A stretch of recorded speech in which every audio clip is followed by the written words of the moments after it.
the next question we have is this situation where we have a subscription, a resource group, and inside this resource group, two virtual networks, 1 and 2, which are located in different regions. One is in West Europe, the other one is in North Europe.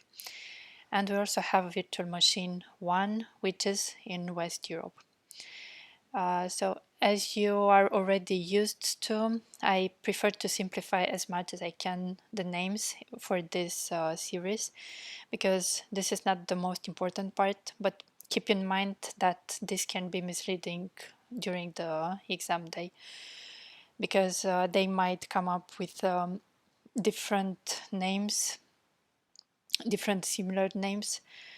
And as I already mentioned, you can do drawings like this one, because I think you're gonna have enough time for that, or try to simplify in your mind and to get the main idea of the problem. Okay, so here with this scenario, you can expect them to ask you if the virtual machine 1 can reside in virtual network 2.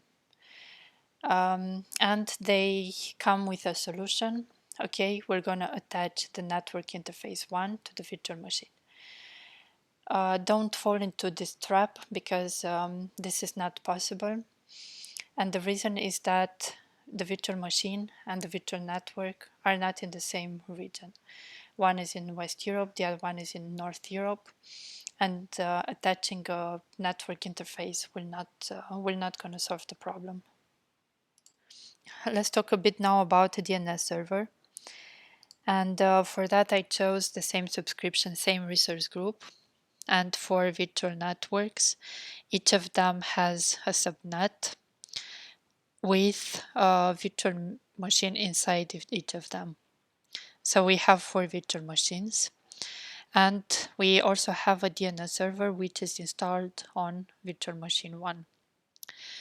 Now the question is, if you want that all the virtual machines resolve DNS names by using this DNS server, what would you do? What would you implement to fulfill this requirement? And the answer is, actually, as you can see here, I just stop for a bit. I didn't make the configuration for the DNS server, because I think this step is not important for this particular question. Of course, it will be for other questions, but for this one in particular, it is not. And you're gonna understand in a minute why I'm saying that. And so if we want the virtual machines to be able to resolve DNS names using this DNS server, we need to make sure that these machines can communicate across the virtual network.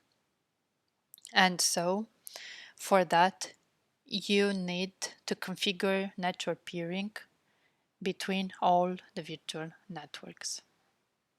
So keep this in mind, otherwise they cannot communicate. VM2 cannot find VM1.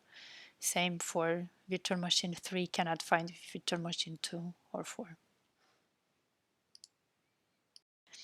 Now a particular company has 2 virtual machines, 1 and 2. They are located in the same resource group, so in the same subscription, and but in different regions, North Europe and West Europe. And this company also has a recovery service vault. Now, on the virtual machine 1, we have a data file, named data, simply data. And the recovery service vault is used to back up this file every day at the same time.